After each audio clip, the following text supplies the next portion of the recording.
Κυρίες και κύριοι, καλησπέρα σας. Εκ μέρους του Διοικητικού Συμβουλίου του Κέντρου Αρχιτεκτονικής Μεσογείου, σας καλωσορίζουμε στη δεύτερη κατά σειρά διάλεξη στο θεσμό της διάλεξης της χρονιάς και φέτος έχουμε τη μεγάλη τύχη να έχουμε μαζί μας ένα πολύ σημαντικό άνθρωπο, τον καθηγητή Anthony Vidler από τη σχολή της Cooper Union της Νέας Υόρκης. At this point, I would like to thank Professor Vidler on behalf of the board of the Center of Mediterranean Architecture for accepting our invitation and to say that it's a great honor to have you with us. Επίσης θέλω να ευχαριστήσω τον Νίκο Πατσαβό για τη συμβολή του σε αυτό το γεγονός, καθώς και τον επιμελητή μας τον Γιώργο Καλιγέρ για την άψογη διοργάνωση του γεγονότος. Θα παρακαλούσα να κλείσετε όλοι τα κινητά σας για να μην έχουμε παρεμβολές τόσο ηχητικές όσο και στον εξοπλισμό της αίθουσας. Και τώρα θα παρακαλούσα τον Νίκο Πατσαβό, που είναι ο μεταφραστής του βιβλίου Workspace του Anthony Vidler στα ελληνικά, να προλογίσει τον κύριο Vidler.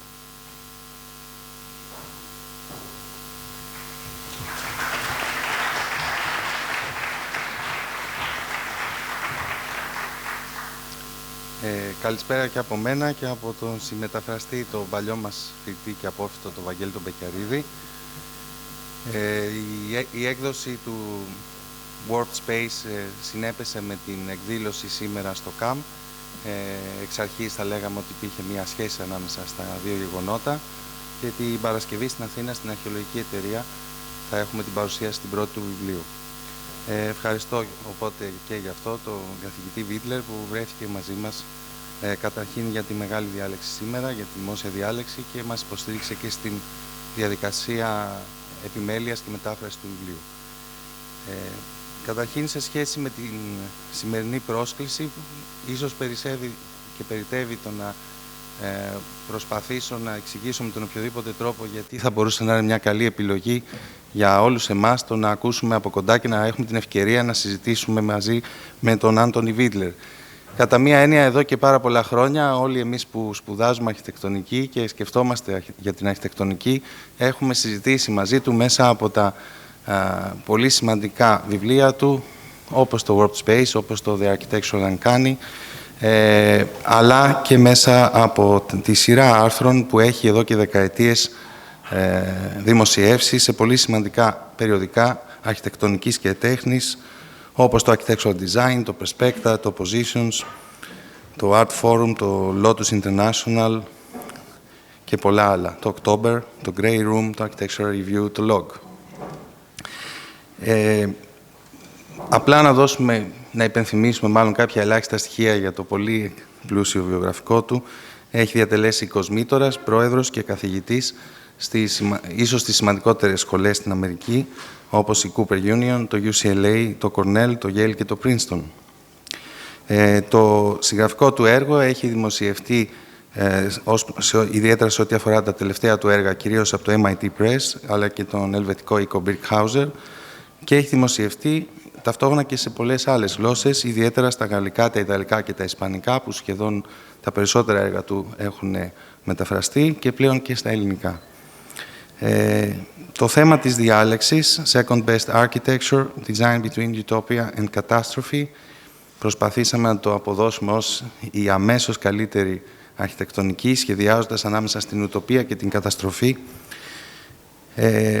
Είναι ένα θέμα το οποίο κατά βάση το επέλεξε ο κύριος Vidler προκειμένου να απευθυνθεί ιδιαίτερα στους νέους αρχιτέκτονες και τους φοιτητές της Σχολής Αρχιτεκτών του Πολυτεχνείου Κρήτης, και στην ουσία μέσα από μια επισκόπηση, θα λέγαμε, τόσο του θεωρητικού διαλόγου αλλά και πραγματικών σημαντικών συμβάντων στην αρχιτεκτονική, τον πολιτισμό και ευρύτερα στον πλανήτη μας τα τελευταία τουλάχιστον 10-15 χρόνια, επιχειρεί όχι απλά μια ανασκόπηση αυτών των εξελίξεων, αλλά μια απάντηση, θα λέγαμε, ή τέλος πάντων μια συζήτηση γύρω από ένα πολύ σημαντικό ερώτημα, που είναι το κίνητρο τελικά που μπορεί να έχει ο νέος αρχιτέκτονας για να βγει στο πολύ απαιτητικό στάδιο της επαγγελματικής πρακτικής στην αρχιτεκτονική.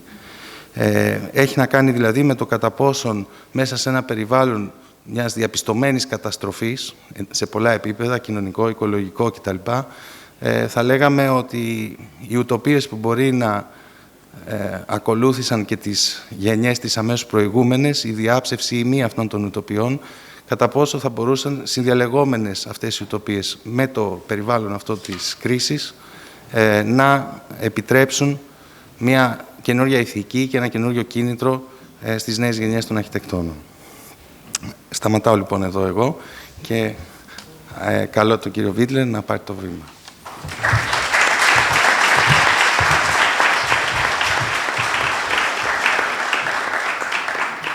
Thank you so much for this kind introduction. I want to thank the Center for Mediterranean Architecture and its representatives here. I want to also thank Dimitri, Nikos, and Yorgos for their help. I have always wanted, ever since I was 15 years old, and opened a work which displayed all the pictures in full color of Arthur Evans' imaginary restoration of Knossos. I've always wanted to go to Knossos, and so with the help of Nikos, yesterday I finally achieved my dream. So Crete is an extraordinary experience for me, and I'm deeply, deeply appreciative of the invitation to come here. Before talking about architecture between Utopia and Catastrophe, I want to talk about a rather living and immediate apparent catastrophe that we saw on live video only 2 nights ago. Do we do that? Yes. It brought to mind one of the crucial events, both in terms of the history of architecture and the history of warfare and the history of critical theory and imagination of 1914. Where the bombs of the German army strafed the town of Reims, and eventually by the 18th of December set it on fire. It not only gave rise to one of the most important investigations into how to restore and how to rebuild Gothic cathedrals in the 20th century, but interestingly enough, it also gave rise to some of the most powerful critical theories of form, architecture, and counter-architecture. The first essay by Georges Bataille in his life, published in a journal on the catastrophe of Reims. So when we saw this 2 nights ago, in our case, a phone call from New York from our son who adores this cathedral, we were suitably terrified and shocked. There is a moment, however, where we can now reflect, given that the towers and most of the nave, with damage to the transept and the roof, we could now reflect on another question, another problem of catastrophe and restoration and rebuilding, which is the fact that most of the physical artifacts that were destroyed, the roof, the spire, and the transept were not the work of medieval architects, but were the work between 1844 and 1856 of Eugène Viollet-le-Duc, the French restorer. We witnessed, actually, the day before the fire, of the miraculous lifting up from the spire of the 16 copper statues of the apostles, one of which, amusingly enough, the apostles, these statues were taken for restoration. They were completely designed by Viollet-le-Duc, as was the spire. It was designed and built in wood and covered in lead with these statues. I was amused to read that Viollet-le-Duc had substituted for the head of the apostle St. Thomas his own self-portrait, which I suppose architects always love to try to do. So in the sense of how we are going to begin to look at this particular restoration after catastrophe, we also have to understand that a great deal of the supposedly medieval nature of this building was in fact several times destroyed and rebuilt. In 1789, in the Revolution, the statues of the kings were taken down and beheaded in the public square. The big bells were melted down for cannonballs. The sacristy itself was burned down. And when Viollet-le-Duc got to it in 1844 to 1846. He wanted to restore it. Now, one of the interesting things about restoration in the 19th century, especially Viollet-le-Duc, was the contrast between two forms or two fundamental ideas of restoration. One was that of John Ruskin, who was absolutely against any kind of restoration. He didn't believe that modern society had the equipment, the ideas, the forms, or the workers who could put into any restoration of certainly a medieval work, put into the kind of energy, passion, and form could never reproduce because the society made the architecture, the society had changed. So for his vision, he said, draw, draw, draw until it falls down.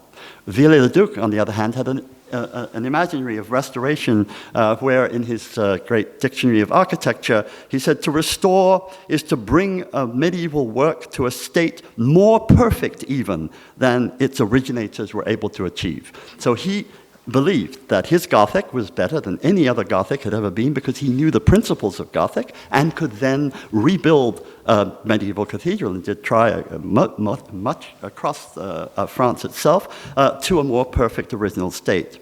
And so he designed the spire, he built it out of wood, covered in lead.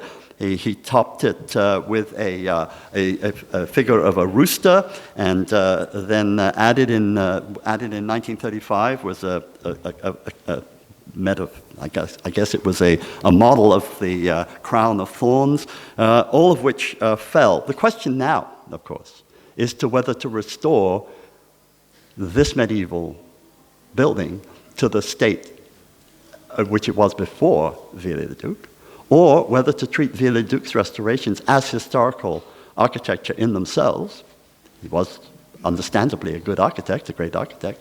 And so do we restore it to Viollet-le-Duc's 1848 to 1856, or do we restore it to something we imagine it was before Viollet-le-Duc got there? So there's going to be at least 30 years, I guarantee, of debate around the restoration, and probably at least 10 of those years will ensue before anybody in the municipality or in the office of the historic monument historique to decide what kind of restoration can go ahead, which I give 30 years before there's a new roof for Notre Dame. So I'm pleased. Today what I want to talk about is the stories that architects tell themselves and the stories that architects are told by those who understand or pretend to understand the nature of the society in which architects work.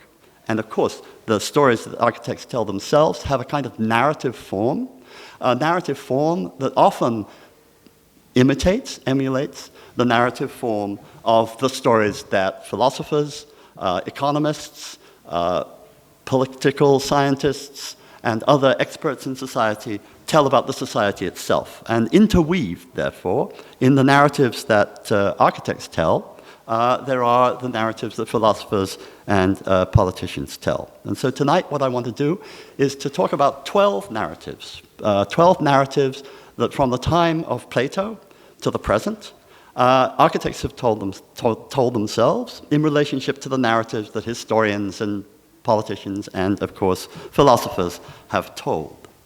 And let's be clear, what I'm really trying to investigate, and these are questions which we can have a discussion about after this lecture. They're questions which I have with my students all the time.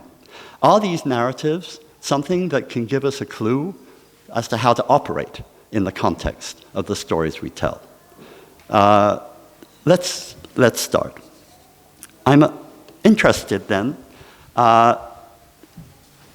My talk this evening considers the way in which we think of architecture in history and the way in which its historical framing influences, for better or for worse, how we think and design architecture today.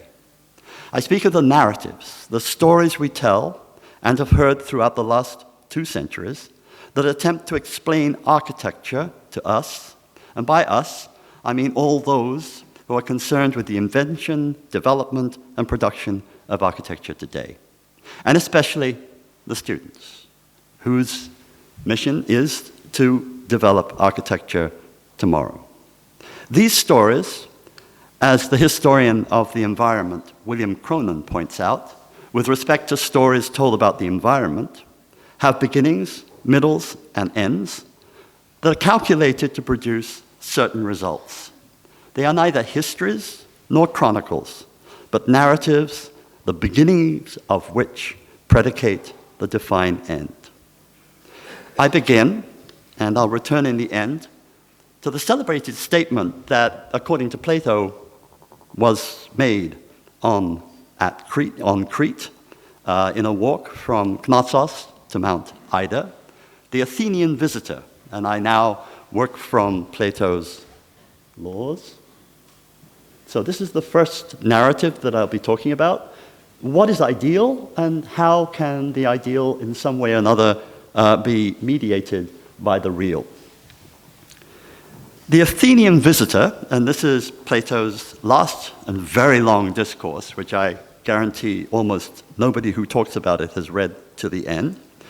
The Athenian visitor has been invited to the island to advise a Cretan and his Spartan companion on the proper form of a new settlement, established as far as possible to ensure that its citizens will live a life of harmonia and justice in a city without stasis, without civil war, undivided and unified, and designed for justice in the whole and the individual, what is normally understood as the Platonic Utopia.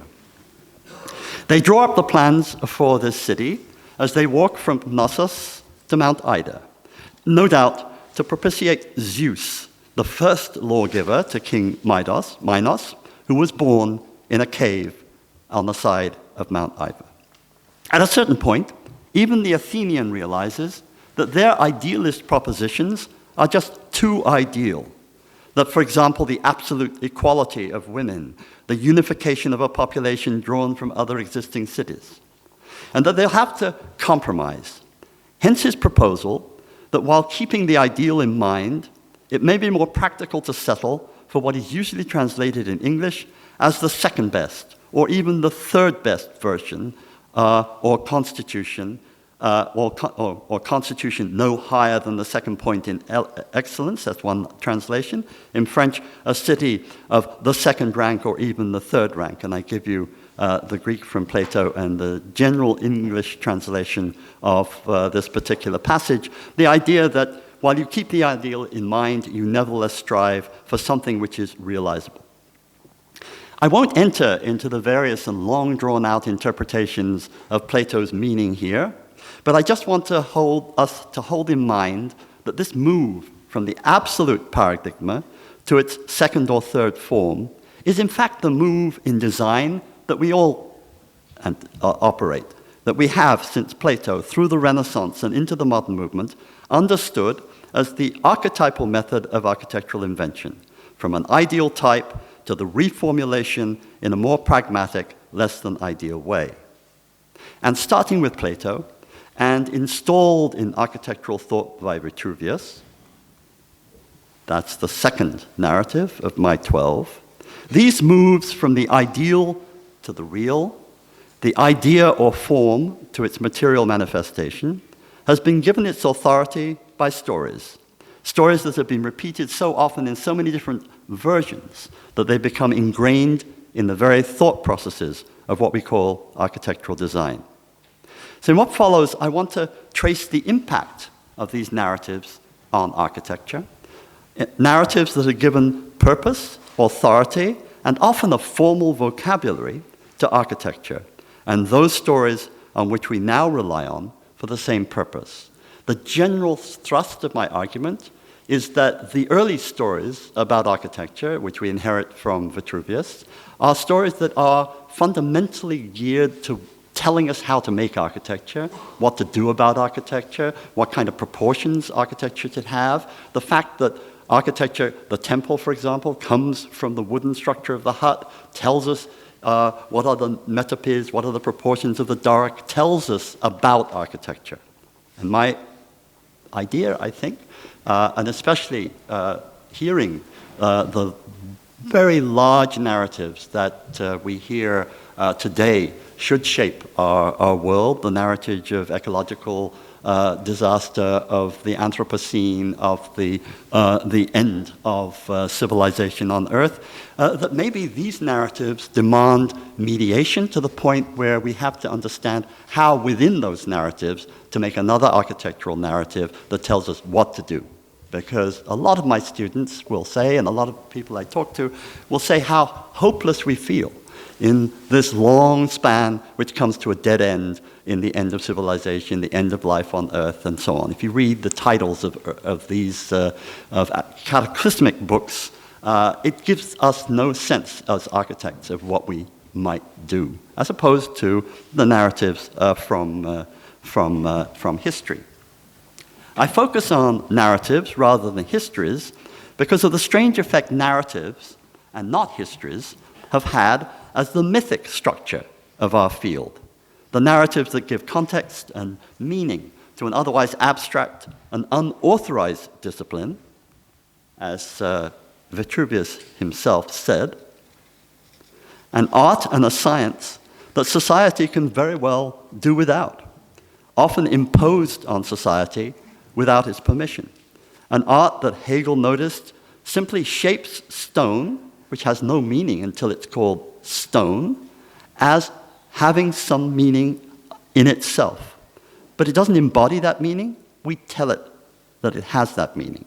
And if we call it architecture, or if we call it shelter, or if we call it building, or if we call it just something that we built, we have to define what it is that makes it architecture as opposed to something else. And I'm asking, what story should we tell ourselves today will make us understand what we do as architecture within the big global tradition of understanding the long process of ecological degradation of the Anthropocene. In the beginning, and this story of stories begins like every story, architectural stories were all grand narratives vested in all the authority of philosophy and history, often combined. From the primitive hut of Vitruvius, conceived as the paradigm of shelter, to the Enlightenment ideal of the primal model, to those more historically understood typologies of the 19th century, and therefore there to the theories of typical form underlying the modern movement, this way of thinking has endured. Here we have one of the Renaissance illustrations of the first primitive huts built and described in one of the first editions of Vitruvius. And the notion that in parallel with the Vitruvian model, there is also across the world, there are many models of this particular religious model. There's a sense that building the medieval cathedrals was in fact a story of building the temple, building a kind of retribution for the Tower of Babel, and in the Renaissance, again, the building of the hut moving to the temple. The third narrative emerged in the Enlightenment. It was a moment where the thinkers of the middle of the 18th century, Diderot, Voltaire, and D'Alembert, the editors of the great encyclopedia, wanted to dispel with myths and develop a reasonable understanding of how to conduct production in a society where that production would ameliorate the society and lead to the perfection of society. Here we have the architect Ledoux giving us his very celebrated engraving of what the architect can do for the world. Here's the poor little man sitting on a stone, which he has no way of cutting, no way of understanding how to turn into architecture. But there, up in the sky, is the architect with all the gods ready to descend on this poor man and make him a proper shelter as opposed to a simple tree. And that particular idea of Enlightenment perfection, of rationalism, of the idea of rationalizing all the arts and the sciences into a method of characterization, of classification, of organization, of hierarchies, was picked up at the end of the 18th century and the beginning of the 19th century as an architectural method, taking Jean-Nicolas Durand, who was actually established by Napoleon in the first école polytechnique, in the Polytechnic tradition, as opposed to the Beaux-Arts tradition, and categorizing all the monuments of the past into different building types, and then abstracting from them a way of organizing and composing those building types into point lines and planes that could be organized with a new graph paper, the Gaspard Monge, the inventor of graph paper, the inventor of the axonometric, the inventor of architectural education at the beginning of the 19th century, understood. So we have a different story here. Now we have the beginnings of a story which from the Enlightenment looked back at the entire history of architecture, identified the monuments of architecture, identified how they could be used as reference points to new monuments of a same or different type. And there is his, the frontispiece to his book, where he examines and compares all the monuments of historical architecture.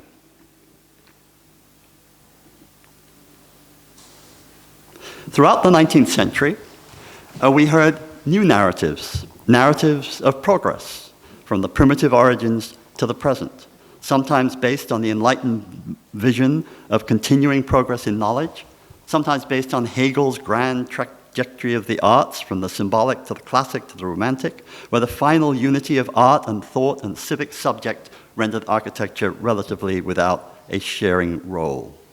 This narrative was, in the 1860s, fueled by the Darwinian idea of evolution, architecture and its styles evolving from one from the other, growing like a tree from a central root and joined to each society by its function as a kind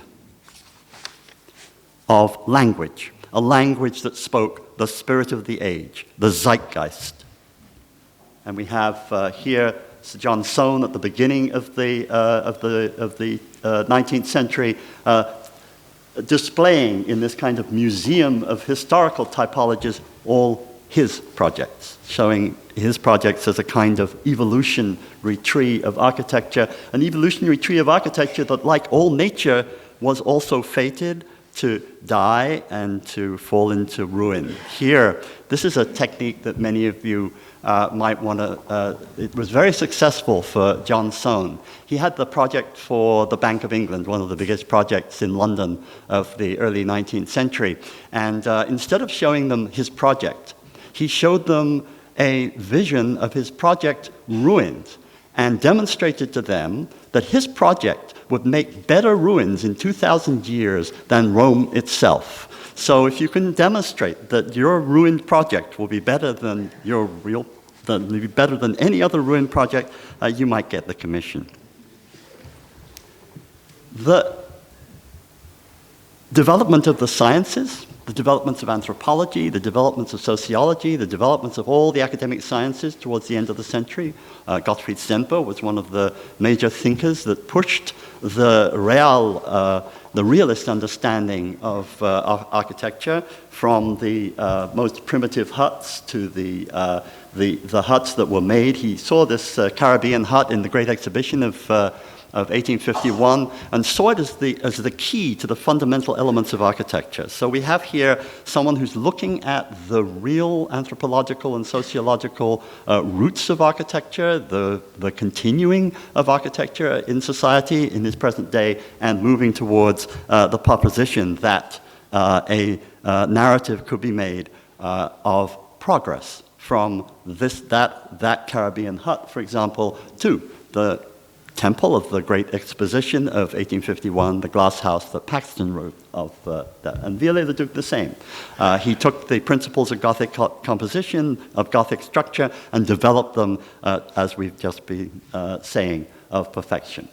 And it was Nietzsche who basically killed these narratives. They basically constructed a vision of society and life and form that was totally embraced by many of the architects of the late 19th century and the early 20th century, Henri van der Velde to Le Corbusier included. The sense that, as he says, to be sure we need history, but we need it in a manner different from the way in which the spoilt idler in the garden of knowledge uses it, no matter how elegantly he may look down on our coarse and graceless needs and distresses. That is, we need history for life and action, not for a comfortable turning away from life and action, or merely from glossing over the egotistical life and the cowardly bad act. We wish to use history only insofar as it serves living. In three respects, history belongs to the living person. It belongs to him as an active and striving person. It belongs to him as a person who preserves and admires. It belongs to him as a suffering person in need of emancipation. This trinity of relationships corresponds to a trinity of methods for history to the extent that one may make the distinctions, a monumental method, an antiquarian method, and a critical method. The monumental method in Nietzsche's understanding was that which looked to the past, found monuments in the past that could monumentalize activity in the present. In his terms, it stultified, it fixed, and stopped any kind of progress. An antiquarian method was that which continued to look in the past with absolutely no lessons and no understanding of the present. And a critical method was, of course, one that used those visions of the past to jump into the future. And nobody jumped into the future more passionately than the futurists in Italy in the very late 19th and early 20th century. And of course, here's Filippo Tommaso Marinetti in his racing car. And you know, those of you who don't know should read the beginning of the Futurist Manifesto, which speaks of Marinetti and his friends in this horribly stuffy apartment of their parents with its draperies and its stuffed furniture and all its trappings, woke up early in the morning and rushed out into the street and got into their racing cars and turned them up and raced into the suburbs of Milan, one of the major emancipating futurist acts, and of course emancipating futurist acts that later the futurists really converted into a rather difficult philosophy of power, of anti-feminism and later fascism. But nevertheless, the Futurist Manifesto geared up for a forgetting of the past and a move into the future that was important for the Russian constructivists in their revolution and for the avant-gardes throughout history. And here we have Marinetti's extraordinary words in Liberty, the words themselves only onomatopoeic and sonically constructing a whole poem of their own, and the noise of the street enters that of the house, the continuous intercession of a story, therefore, of deconstruction and construction through a kind of Nietzschean vision of power.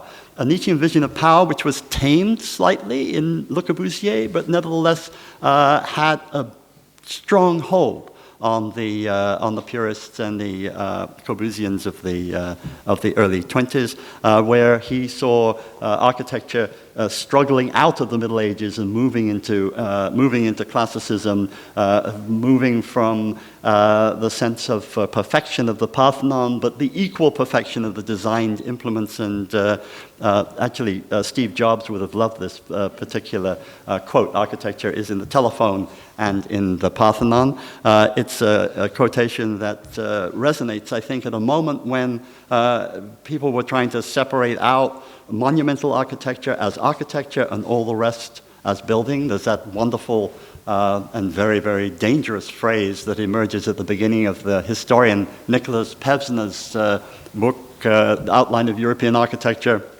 where he says, a bicycle shed is a building. Lincoln Cathedral, a cathedral, is a piece of architecture. that sense of dividing building and architecture, which became so pernicious in the 1920s and 1930s and 1940s, and even now, I would say, becomes a block to treating construction, to treating a whole series of shelters, a whole series of questions of shelter as architecture, which I would propose. And here we have the racing car again, Corbusier seeing a kind of progression of movement from the imperfect Paestum to the perfect Parthenon on the right, and the imperfect, of course, for the Corbusier, the British Humber with its sit-up and beg, almost like a kind of horse and carriage, with the horse being on the front, being a motor engine, and the carriage being just designed like every other horse and carriage in the back. And then the car that Corbusier always wanted to own, and in the end did own, the Delage Grand Sport, where all is streamlined and all is perfection. It is the Parthenon of the auto industry. And then a narrative that cuts all narratives into a kind of silence. The narrative that emerges at the end of the shocking and unmentionable and unimaginable events of the Second World War. Gunther Anders, the philosopher from Vienna, noting, after Hiroshima, I was not able for many years to recover as a writer. In a first moment, I remained silent, not because I had not understood the monstrousness of the event, but because, to the contrary, my imagination, my thought, my mouth, and my skin all refused to work in the face of the monstrousness of the event. Very, very parallel to those statements by Theodor Adorno after Auschwitz, no more art. After Auschwitz, how can we produce art? And this image haunted the imaginations and the experiences of architects who had either fought in the Second World War or who grew up immediately after the Second World War, the images of ruins. This is one of the points I often make in relationship to the so-called brutalist architecture, the heavy concrete architecture that emerged in most of the American and European and in most of the rest of the world after the Second World War. You see that many of them served a purpose. Many of the heaviness, many of the containment, many of the lack of windows served the purpose where, in fact, when you go into the American cities and see those buildings, you always see on the corner down below the fallout shelter sign. So there was a reason for their bunker-like appearance, what Paul Virilio called a little bit later bunker architecture. There was a reason for them. And of course, after with the first shock of the war over, a generation grew up that was receiving that shock in history and in the received videos and films and of course interviews, the Shoah interviews, the full shock of and horror of what had happened during 1941 to 1945 came to be realized by the artists and the architects of this generation.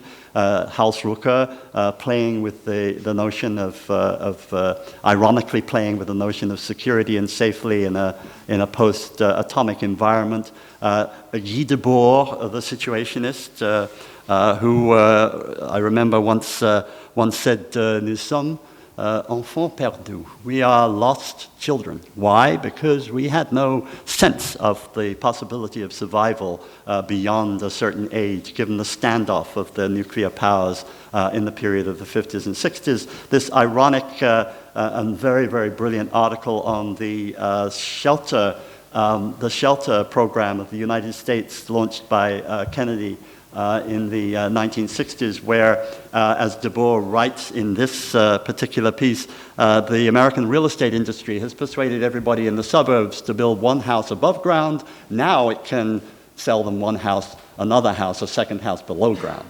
And basically understanding the relationship of the movement of capital and the movement of real estate to the movement of war. And when asked, what about tomorrow? The Smithsons, in a very, very powerful move, described two possible tomorrows. This is the exhibition in the ICA of the 1956. And tomorrow for the Smithsons. On the one hand, this is largely Peter Smithson's and Eduardo Carazzoni and the extraordinary blown up post-apocalyptic head, which is made out of a collage by Nigel Henderson, the photographer. If you get up close to that head, it's made out of a collage of aerial photographs from bombing missions over Germany. So there's a sense that this is the last shelter. It's the shelter which is after the apocalypse, after the catastrophe. There you see the head of man in the actual collage. And then if you look at what Alison Smithson was doing at the same time for the House of the Future exhibition, so what is tomorrow, House of the Future. The House of the Future for Alison Smithson was an airlocked bunker. It was an airlocked shed which would resist the kinds of tragedy that Coventry, here's the bombing of Coventry Cathedral, and here, for example, is the Smithsons' early contribution to the Coventry Cathedral rebuilding plan, where they said, no, all we need is this warped plane sliding across the ruins to remind us all the time of the temporality, of the fragility, of the lack of permanence of architecture in the post-atomic world, or even when they are producing their Golden Lane schemes, seeing them emerging out of this, out of these ruins. And this, I think, is a very prevalent, it's the haunting of a generation after Hiroshima. And no one was haunted more than Arata Isozaki in his 1968 re-ruined Hiroshima, where he takes the photographs of Hiroshima, which had only quite recently been allowed to circulate by the Americans after the occupation of Japan, and given them another formulation, another city which was built and then ruined again. And I want to just give you this long piece by Isozaki to give you a sense of the power of this, which I call one of the major narratives, which I think still haunts us. As a boy of 14, I saw the cities of Japan burnt to the ground before my eyes.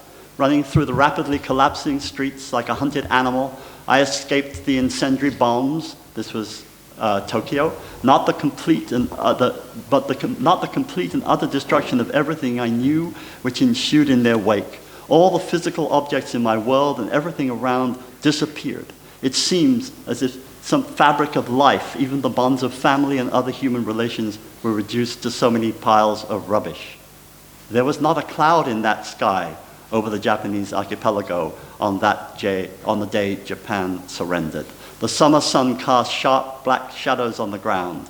It was silent. And I've spoken, of course, just earlier of the silence that was imposed on writers like Gustav Anders, where Gunther Anders, where he was reduced to silence by the event. Time stopped. Moreover, it was the end of history. All explosion, dangers around, and all that so clearly constituted the future disappeared. One had to call it a void. As I stood long in that void, only the blue sky came up. My mind and body dropped away, and I had no additional mental capacity to be self-aware. However, to recall a few of those moments, I believe it was a feeling of despondency under the blue skies. At that time, the spectacle that spread before me was the plan of burnt ruins. The combined effects was psychologically traumatic, etched into my very retina in that moment when suddenly time stopped, whose burnt ruins would come back to me every time I confronted a white sheet of drawing paper. Back in the early 1960s, working on the city of the future, I could do little more than leave the white paper white. All I could draw were broken fragments, melted and fused, deformed and distorted, which created objects that were only formed by chance.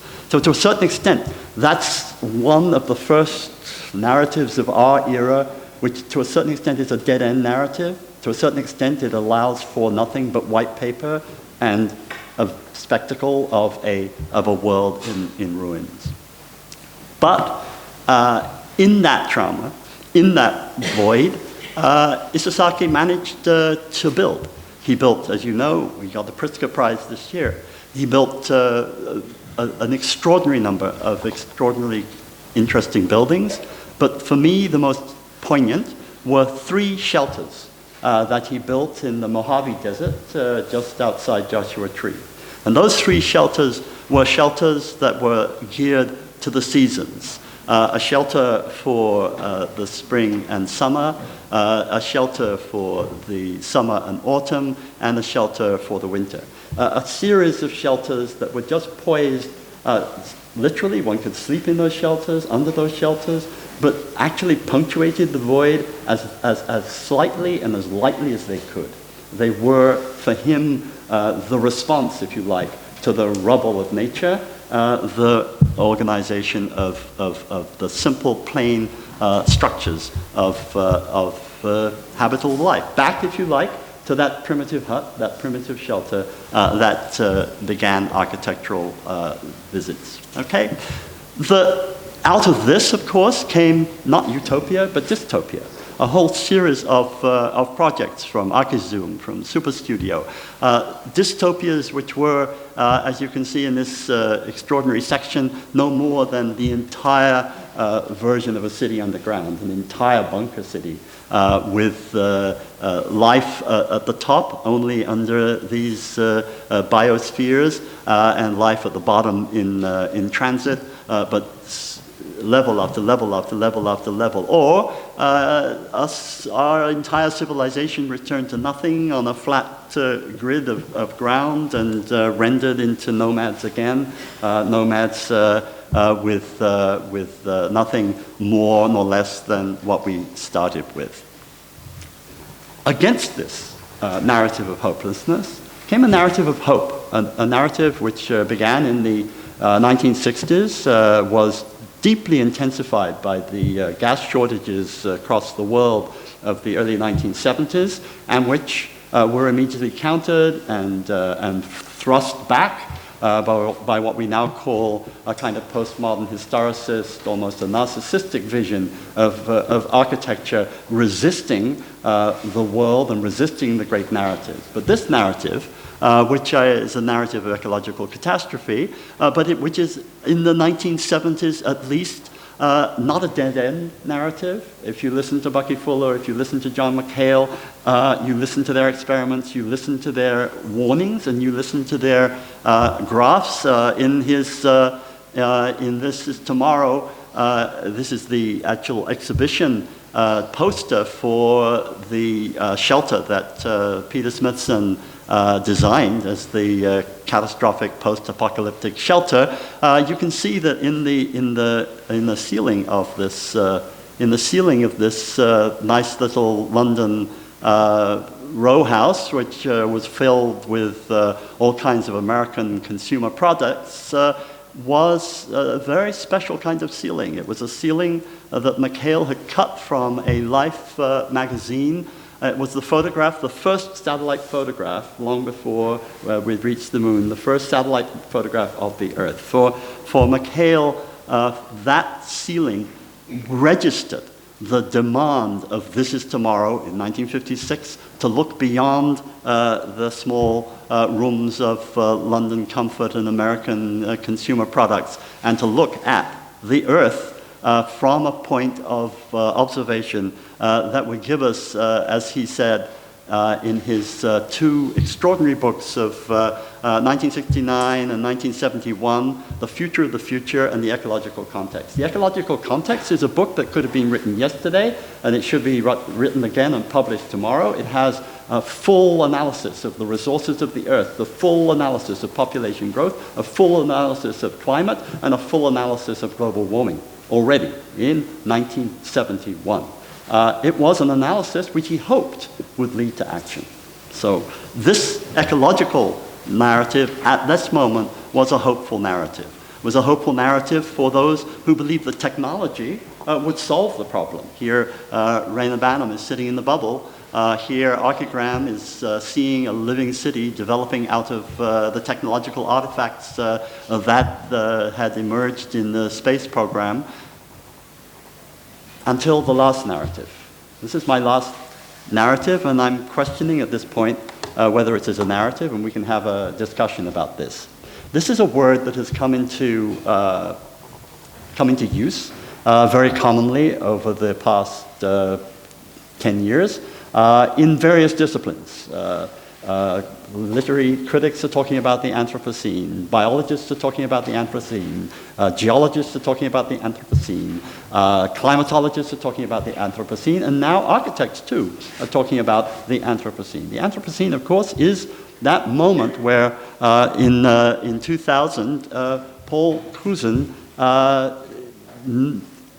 tried to coin a word for mankind's activities on the earth, where it started, and there was a great debate about where it started. Did it start with the Industrial Revolution? Did it start before that? Did it start with Faraday's electrical experiments? Where did it start? Did it start with the Royal Society in the 1600s? When did the deleterious movement of man on the earth begin to destroy the earth?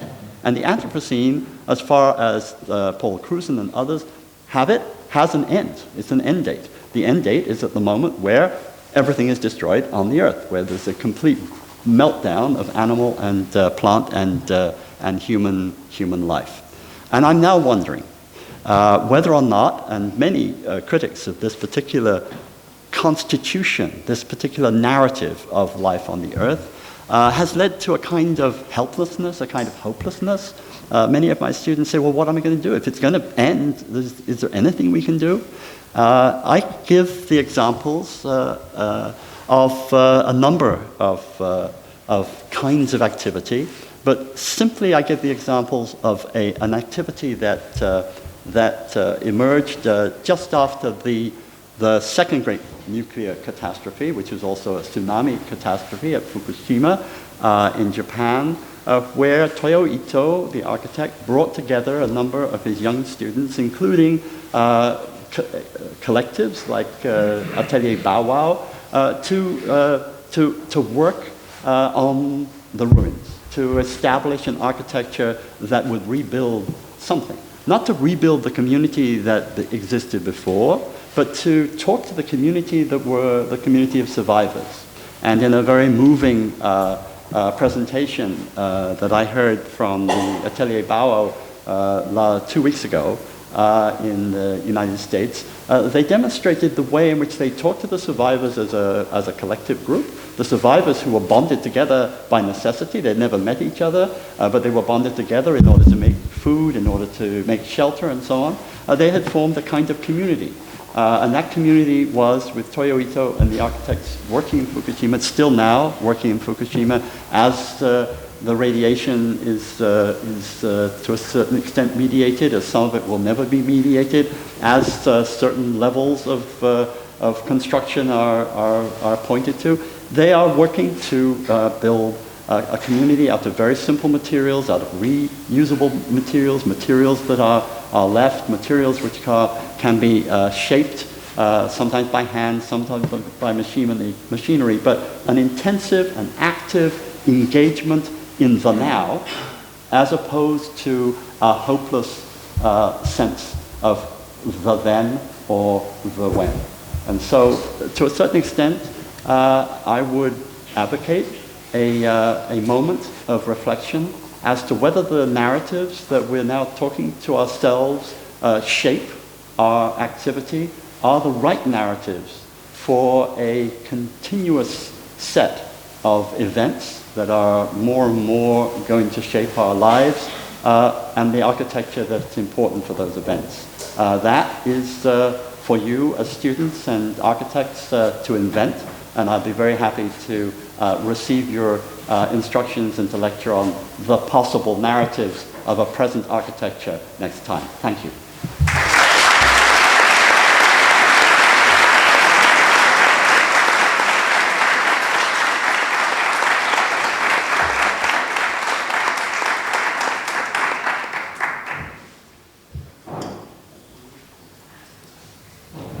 Are you going to? Yes. Are you going to tell them what I said? Yes. Okay.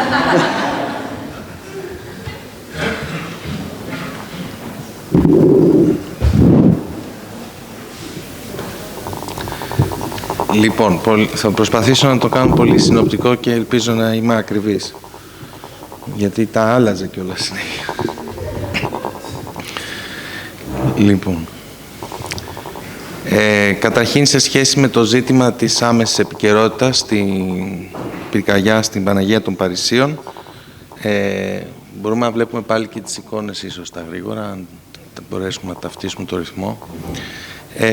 Αναφέρθηκε ο Anthony Vidler στο προηγούμενο του βομβαρδισμού της καταστροφής, τέλος πάντων, κατά τον Πρώτο Παγκόσμιο Πόλεμο του Καθεδρικού Ναού της Ρέμς, και ταυτόχρονα μίλησε για ένα από τα παραδείγματα στα οποία αναφέρεται και η διάλεξη, δηλαδή την αναστήλωση και την ολοκλήρωση, την αποκατάσταση, θα λέγαμε, της ιδέας περί της Notre Dame, περί της Παναγίας των Παρισίων, από τον Viollet-le-Duc στο 19ο αιώνα.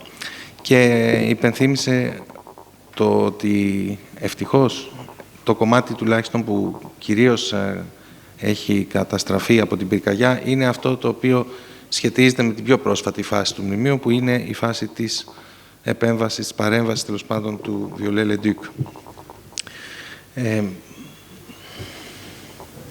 Το ζήτημα αυτό μας έθεσε ήδη εξ αρχής την βασική, θα λέγαμε, ειδοποιώ διαφορά, το βασικό δίπολο μεταξύ του ιδεατού και του πραγματικού.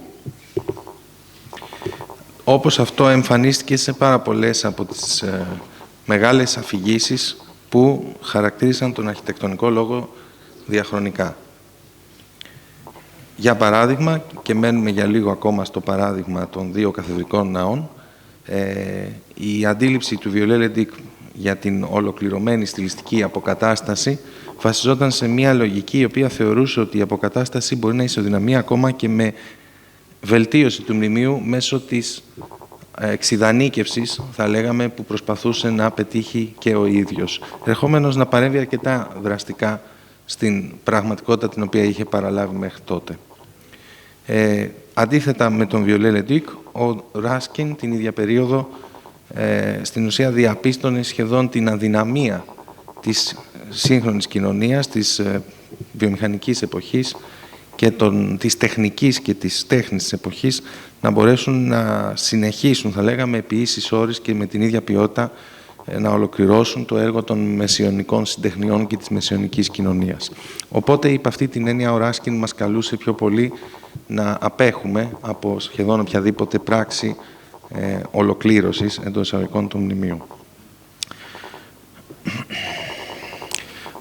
Στους νόμους του Πλάτωνα, στο 5ο βιβλίο, γίνεται αναφορά σε αυτήν την κλασική ιδέα της ιδεατής κοινωνίας και εκεί γίνεται αμέσως η διαπίστωση, η οποία έχει εφαρμογή πάρα πολύ και στην αριστοτελική πολιτική,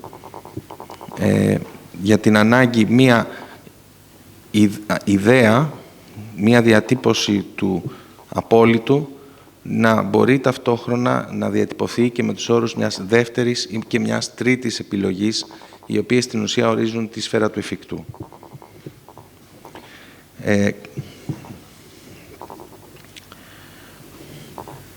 Μέσα από αυτό το κλασικό, θα λέγαμε, δίπολο και δίλημμα που ξεκινάει ήδη με τα κείμενα του Πλάτωνα,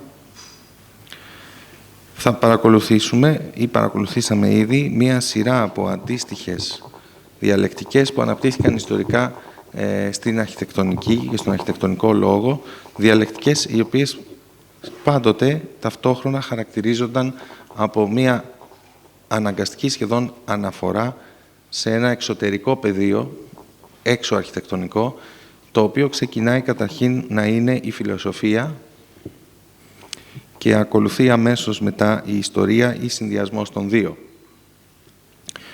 Στην περίπτωση του παραδείγματος του Πλάτωνα έχουμε, όπως και κατά την επίσκεψη, θα λέγαμε χτες, του ίδιου του Vidler στην Κνωσό, έχουμε την πρόσκληση ενός ξένου ειδικού, ενός Αθηναίου, στην Κρήτη προκειμένου να συζητήσουν το σχέδιο μιας ιδανικής πόλης. Περπατώντας από την Κνωσό προς το βουνό, προκειμένου να προσεγγίσουν και τον ίδιο το Δία και να τους εμπνεύσει, οι συζητητές, ο βασιλιάς Μίνωας, ο καλεσμένος του από την Αθήνα και οι λοιποί σύμβουλοι του και φίλοι, συνειδητοποιούν ότι πάρα πολύ γρήγορα ότι όλες οι αντιλήψεις που οι ίδιοι συνδιαμορφώνουν περί του ιδεατού δεν θα μπορούσαν τελικά παρά να καταλήγουν στην ανάγκη για έναν έντιμο συμβιβασμό. Στην ανάγκη δηλαδή να διατυπωθούν ταυτόχρονα, θα λέγαμε, backup plans, τα οποία θα εξασφάλιζαν περισσότερο αυτό που σήμερα, και εδώ κάνω μια γέφυρα με το τέλος της διάλεξης, θα λέγαμε μια πιο βιώσιμη πρόταση. Δεν θα μείνουμε πολύ στις διαχρονικές συζητήσεις που χιλιάδες σχολιαστών και συγγραφέων έχουν κάνει πάνω σε,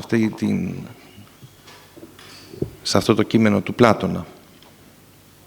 Αυτό που μας ενδιαφέρει όμως είναι αυτή η πρώτη παραδειγματική και υποδειγματική διαπίστωση της ανάγκης να μετακινηθούμε από το απόλυτο στην δεύτερη ή τρίτη καλύτερη διατύπωσή του.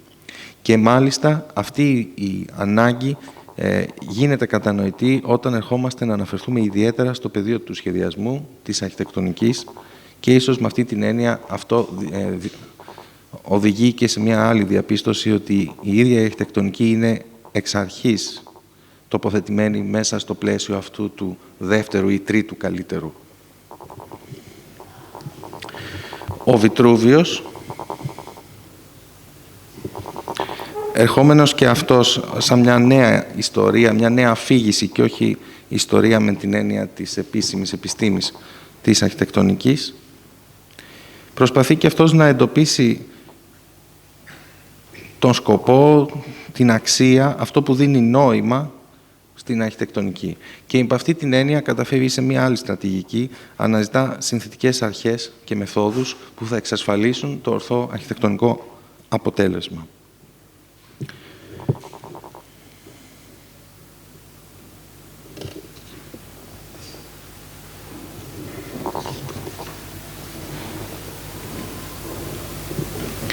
Η πρωτόγονη καλύβα, το καταφύγιο που περιγράφει και ο ίδιος ο Βιτρούβιος, γίνεται αντιληπτό ως εκείνο το παράδειγμα καταφυγίου που θα εμπνεύσει αργότερα κατά τον διαφωτισμό διατυπώσεις όπως του Αβαλοζιέ, οι οποίες ταυτόχρονα μπαίνουν σε έναν ιστορικό ορίζοντα που παράγει την ίδια την έννοια της τυπολογίας που συνεχίζεται και εξελίσσεται τόσο στο 19ο αιώνα όσο και κατά τον 20ο αιώνα και ιδιαίτερα στο πρώτο μισό, αλλά και με την επανεπίσκεψη αυτού του όρου από τον Άλντο Ρώση, με αναφορά και στον ίδιο τον Κατραμέντε Κινσί που την ανέδειξε ιδιαίτερα την έννοια του τύπου στον 19ο αιώνα. Η αναφορά στην έννοια του τύπου μεταφέρει ίσως σε ένα καινούριο επίπεδο τον αρχιτεκτονικό λόγο. Ναι. Πιο γρήγορα. Ακόμα πιο δύσκολο. Μεταφέρει τον αρχιτεκτονικό λόγο στο επίπεδο του να αναζητήσουμε στην ουσία και την ίδια την καταγωγή της αρχιτεκτονικής. Άρα, στην ουσία, εδώ ερχόμαστε να συνδεθούμε και με τον λόγο του ίδιου του Δαρβίνου, και αυτή είναι μια νέα εξωαρχιτεκτονική νοηματοδότηση και νομιμοποίηση της αρχιτεκτονικής. Αναζητάμε στην ουσία αυτό το νόημα, το κρυμμένο, που κρυβόταν ήδη στις απαρχές της αρχιτεκτονικής και το οποίο στην ουσία διατυπώνει τον νόμο, θα λέγαμε με όρους και φυσικής, που διέπει την εξέλιξη της αρχιτεκτονικής. Ερχόμαστε λοιπόν να μιλήσουμε για μια αρχιτεκτονική της προόδου, μια αρχιτεκτονική η οποία εξελίσσεται σταδιακά μέσα στο δεύτερο μισό του 20ου αιώνα και η οποία έρχεται να συμβαδίσει κάθε φορά μέσα από τις νέες της μορφές και τις νέες της γλώσσες με το πνεύμα της εποχής της. Πράγμα το οποίο φυσικά ως όρος, αυτή η έννοια του Zeitgeist, του πνεύματος της εποχής, μας συνδέει ιδιαίτερα με το μοντέρνο κίνημα, το Le Corbusier και τη δική του εξιστόρηση, θα λέγαμε, αυτής της νομοτέλειας, όπως αυτή διατυπώθηκε για μια αρχιτεκτονική, στο Cooper Union Irwin S. Ο Νικόλαος Πεύσνερ, γνωστός ιστορικός της αρχιτεκτονικής, στην ιστορία της ευρωπαϊκής αρχιτεκτονικής του 19ου αιώνα, κάνει μια άλλη θεμελιώδη διάκριση που καθοδήγησε, θα λέγαμε, τις αντιλήψεις μας για την εκτονική, αυτή μεταξύ ενός χρηστικού οικοδομήματος, ενός κτηρίου και ενός έργου τέχνης, το οποίο έχει μνημιακή πρόθεση και ταυτότητα. Ο Πρώτος Παγκόσμιος Πόλεμος και οι τεράστιες καταστροφές, αλλά και η Σοβιετική Επανάσταση του 1917-18, μαζί και με άλλες κινηματικές διαδικασίες που, θα λέγαμε, σάρωσαν τον πλανήτη εκείνη την περίοδο, έρχονται ταυτόχρονα να θέσουν ξανά αυτά τα οποία μέχρι τώρα είπαμε, μέσα στην προοπτική του κατά πόσον επιθυμούμε σχεδόν μια καταστροφή προκειμένου να γεννήσουμε το καινούριο ή μένουμε περισσότερο στη διαπίστωση της καταστροφικής δύναμης που έχουμε αποκτήσει. Και εκεί μπαίνει και το πλαίσιο της πρωτοπορίας της avant-garde. Ο αποκαλυπτικός λόγος που χαρακτηρίζει τα μανιφέστα τόσο των θετικών, θα λέγαμε, προοδευτικών μοντέλων που αναπτύσσονται εκείνη την περίοδο, όσο και τα μηδενιστικά μοντέλα που αναπτύχθηκαν εκείνη την περίοδο, ενδεχομένως απηχούνται στον μεταπυρηνικό κόσμο και στον μεταπολεμικό κόσμο που έχετε να διαπιστώσει πλέον στην πράξη, άρα θα λέγαμε αυτή η σχεδόν ουτοπική δυνατότητα της καταστροφής γίνεται πράξη μετά την πυρηνική καταστροφή της Ιαπωνίας, των πόλεων της Ιαπωνίας και το ολοκαύτωμα του εβραϊκού πληθυσμού της Ευρώπης. Η έννοια του τραύματος ξεκινάει ήδη από το Μεσοπόλεμο και αναπτύσσεται ιδιαίτερα μεταπολεμικά τόσο σε αρχιτέκτονες όπως ο Αράτα Ισοζάκη, όσο σε καλλιτέχνες όπως ο Κλέ και ο Κλίντ. Γίνεται, θα λέγαμε, ένα ίχνος το οποίο αποτυπώνεται σχεδόν πάντα σε οποιαδήποτε καλλιτεχνική και αρχιτεκτονική δυνατότητα που αναπτύσσεται από εκεί και πέρα. Οι Άλισον και Πίτερ Σμίθσον, στη συμμετοχή στην έκθεση House of the Future, το σπίτι του μέλλοντος, στην μεγάλη έκθεση του 55-56, σε αντίθεση με τις κυρίως θετικιστικές απεικονίσεις του μέλλοντος που μας προσφέρει η τεχνολογία που διέπουν αυτήν την έκθεση, συμμετέχουν με ένα σχεδόν ειρωνικό σύμβολο αυτών των ελάχιστων πραγμάτων που πρέπει να πάρουμε μαζί μας σε αυτό το καταφύγιο στο οποίο θα κλειστούμε αναγκαστικά λόγω της επικείμενης καταστροφής. Τον ουρανό, λίγη γη και δεν θυμάμαι το τρίτο. Και καταλήγω, δεν ξέρω γιατί, μην αντέχουμε, με τον Guy Debord, ο οποίος στην ουσία μιλά και αυτός για τη μέρα της κρίσης και μέσα από το κείμενό του γεωπολιτική της αφύπνισης, hibernation, στην ουσία αναφέρεται πάρα πολύ στο πώς μέσα από μια καμπάνια που ξεκίνησε με τον πρόεδρο Κέννεντι το 1961 δημιουργήθηκε μια τεράστια αγορά προσωπικών οικογενειακών καταφυγίων απέναντι στον πυρηνικό πόλεμο στην Αμερική. Μια αγορά που παρήγαγε πάνω από, αν κατάλαβα καλά, 50 εκατομμύρια τέτοια προϊόντα που προσέφερε όχι απλά ένα νέο καταναλωτικό προϊόν το οποίο άλλαξε την ίδια την έννοια της χρήσης της έννοιας του καταφυγίου, γιατί ξαφνικά το καταφύγιο είναι κάτι που είναι ένα σημαντικό συμπλήρωμα του ιδεατού προαστιακού σπιτιού της Αμερικής. Είναι κάτι αντίστοιχο με το σίδερο και το air condition, αλλά ταυτόχρονα αυτό παρήγαγε, θα λέγαμε, ένα νέα ιδεατό πρότυπο για την πόλη του αύριο και την κοινωνία του αύριο.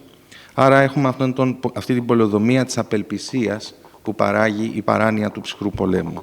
Και καταλήγουμε με τα δύο τελευταία παραδείγματα που επηρεάζουν τα τελευταία 10 χρόνια κυρίως το δεύτερο. Το πρώτο έχει κάποιες δεκαετίες, τον αρχιτεκτονικό λόγο, αυτό της οικολογίας και της έννοιας του ανθρωπόκαινου, το οποίο προέρχεται από συνδυαστικές διαπιστώσεις και μελέτες τόσο στο επίπεδο της ανθρωπολογίας όσο και της γεωγραφίας και της γεωλογίας. Η οικολογία έχει διαπιστώσει, θα λέγαμε, την αρνητική πορεία που έχει πάρει, που έχει προσδώσει στην εξέλιξη του πλανήτη η παρέμβαση του ανθρώπου και έχουμε όλοι μας υπόψη τις προσπάθειες υπό τον Buckminster Fuller και τον John McHale για μια νέα αρχιτεκτονική η οποία θα προσπαθήσει να σώσει το spaceship Earth, τη γη, στην περιπλάνησή της προς την καταστροφή. αυτή η έννοια του κατεπήγοντος, την ανάγκη για επιβίωση, η οποία προσέδωσε ένα νέο διαφορετικό ρόλο τότε στην αρχιτεκτονική, αλλά σήμερα ενδεχομένως έχει καταλήξει κυρίως στα πιστοποιητικά LEED και BREEAM ή στην όλη παγκόσμια ατζέντα για την πράσινη οικονομία. Η έννοια του ανθρωπόκαινου, που τουλάχιστον στα αρχιτεκτονικά πράγματα βρέθηκε κυρίως μετά το 2000, μπαίνει σαν μια προσπάθεια να βρεθεί μια συνολική θεώρηση της ανθρώπινης παρουσίας στον πλανήτη και του ρόλου με την οποία και η παρέμβασή του μέσα από την αρχιτεκτονική και την πόλη του ανθρώπου έχει δημιουργήσει μια καινούργια κατάσταση στη φύση. Αυτή η έννοια έχει τεθεί υπό ένα αυστηρά κριτικό πλαίσιο από διανοούμενους όπως η Donna Haraway, οι οποίοι επισημαίνουν και οι οποίες επισημαίνουν κυρίως την απλοϊκότητα με βάση την οποία αυτή η περίπλοκη διαχρονική σχέση του ανθρώπου με τον πλανήτη του και των ανθρώπινων κοινωνιών με τον πλανήτη του έχει εκφραστεί με διαφορετικούς τρόπους κάθε φορά και υπό μία έννοια φαίνεται να παράγει έναν απόλυτο πεσημισμό, η οποία διατυπώνεται και σε projects όπως, θα διατυπώσω μόνο απλά ένα, το «Μαθαίνοντας να πεθαίνουμε στο ανθρωπόκαινο». Παρ' όλα αυτά, όλα τα παραπάνω, τα προηγηθέντα παραδείγματα τελικά έδωσαν μέσα από την χρήση και την κατάχρηση της έννοιας της ιστορίας και με τις αφηγήσεις που επιστράτευσαν, έχει προσδώσει τελικά στην αρχιτεκτονική και τους αρχιτέκτονες πολλούς διαφορετικούς ρόλους και μέσα. Και σήμερα ακόμα, μέσα σε αυτή τη συζήτηση για το ανθρωπόκαινο και την οικολογία, έχουμε πάρα πολύ θετικά και ενδιαφέροντα παραδείγματα, όπως αυτή του Atelier Bow Wow, μαθητών του Τόγιο Ήτο και της κολεκτίβας Arcade, για παράδειγμα, ως προς τον τρόπο με τον οποίο παρενέβησαν για την αποκατάσταση των θυμάτων της Φουκουσίμα και των πόλεων της Ιαπωνίας μετά από την τεράστια αυτή καταστροφή. Στο μοντέλο με το οποίο αυτοί εργάστηκαν, κινητοποιώντας τους επιζώντες αλλά και τις κοινότητες και δουλεύοντας μαζί τους και με τους γραφειοκράτες και τους υπόλοιπους ενδιαφερόμενους, μπορούμε ίσως να αναζητήσουμε μια νέα σύνθεση αυτής της έννοιας της καταστροφής αλλά και του ουτοπικού, θα λέγαμε, λόγου που πάντοτε τελικά φαίνεται ότι υπήρχε στην αρχιτεκτονική. Ευχαριστώ.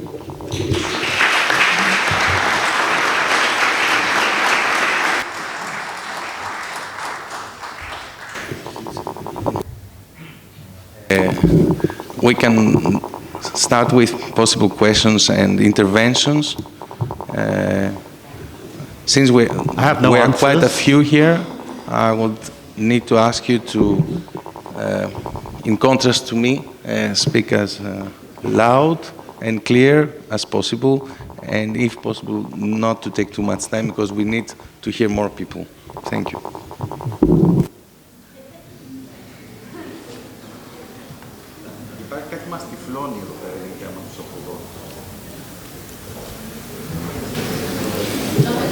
Δεν βλέπω τίποτα.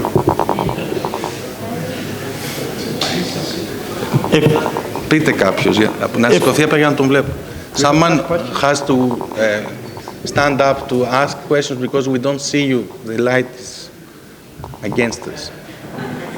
Less light, please, to paraphrase Goethe.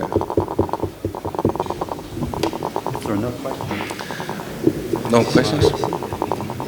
Should I ask myself? I abuse the microphone. Okay. You have a question? Do you remember the question I asked you yesterday? Which was? I don't remember. The one you liked and you told me to ask today. Okay. So ask it. Yeah? Yeah, go ahead. I'll try and answer it. I don't remember it. Oh.